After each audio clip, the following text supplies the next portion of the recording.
हम अपने घरों के अंदर प्लास्टिक की पॉलीथीन और प्लास्टिक की बोतलें यूज़ करते हैं। क्या कभी आपने ऐसे सोचा है कि ये बोतल तो आप उपयोग कर रहे हैं, लेकिन इन बोतलों का होता क्या है, या प्लास्टिक की थैलियों का होता क्या है?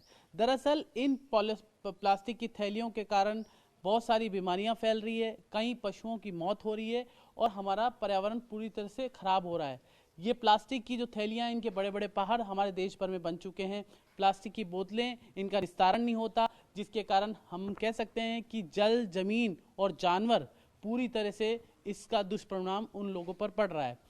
इस वक्त हम मौजूद हैं जयपुर के अंदर, और जयपुर में किस तरह से राष्ट्रीय स्वयंसेवक संघ यानी आरएसएस के जो पर्यावरण विभाग है या पर्यावरण प्रकोष्ठ कह सकते हैं, वो किस तरह से प्लास्टिक के निस्तारण के लिए एक अभियान चला रखा है। किस तरह से आप तस्वीरें देख सकते हैं कि इको ब्रिक्स का निर्माण, या प्लास्टिक को, क्योंकि इनका निस्तारण नहीं होता और कई सालों तक ये प्लास्टिक एक जगह इकट्ठी हो जाती है, जिससे भूमि की उपजाऊ क्षमता कम हो जाती है।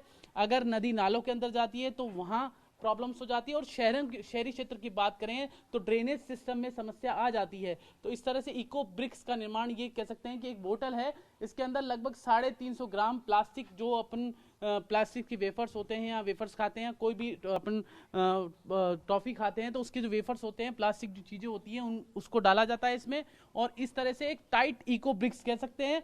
एक तरह से ये ईंट का निर्माण हो रहा है, जो कि निर्माण जब अपन मकान बनाएंगे तो उसमें डाल सकते हैं, और 500 साल तक ये प्लास्टिक खराब नहीं हो रही है। जयपुर में किस तरह से ये प्रकल्प चल रहा है, आपको तस्वीरें दिखाना चाहेंगे। छोटे छोटे नोनियाल हैं, आरएसएस के बाल स्वयंसेवक हैं, वो यहाँ पर किस तरह से इको ब्रिक्स का निर्माण कर रहे हैं, एक सामाजिक कार्य कर रहे हैं। किस तरह से बढ़ चढ़कर ये छोटे छोटे नोनियाल हैं, जिनके हाथों में खिलौने और किताबें होनी चाहिए, लेकिन समाज के प्रति इनका संकल्प आप देख सकते हैं। किस तरह से ये पर्यावरण बचाने के लिए प्रतिबद्ध हैं और लगातार इस तरह से इको ब्रिक्स का निर्माण कर रहे हैं।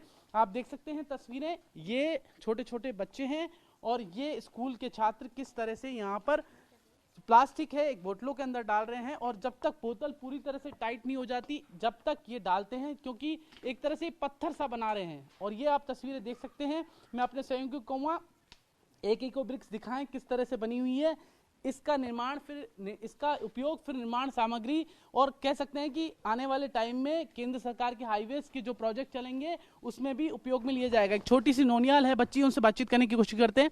आप ये बना रहे हैं, क्यों बना रहे हैं? Because in our India pollution is increasing, that's why we are making eco bricks. तो आप देख सकते हैं कि छोटे छोटे बच्चे ये बता रहे हैं कि पॉल्यूशन बढ़ रहा है, पर्यावरण बढ़ रहा है, और पर्यावरण को बचाने के लिए, देश को बचाने के लिए, जल, जमीन और जानवर को बचाने के लिए, क्योंकि अमूमन हमने देखा है कि प्लास्टिक की थैलियाँ गाय, गौ माता खाती है, जिन्हें हम माता मानते हैं, गाय माता खाती है, जिसके कारण कई गायों को बीमारियां हो जाती है, और मन ही मन हम परेशान होते रहते हैं कि गौ माता किस तरह से तड़प तड़प कर उनकी मृत्यु हो जाती है गायों की। और हमने कई बार देखा है कि गायों के पेट से कई किलो, 50-50 किलो पॉलीथीन निकलती है। जब धुआं धुआं सा ये शहर क्यों दिखता है, सुना है बाजार में धुएं का सामान बिकता है। ये दिवाली सिर्फ दिए वाली।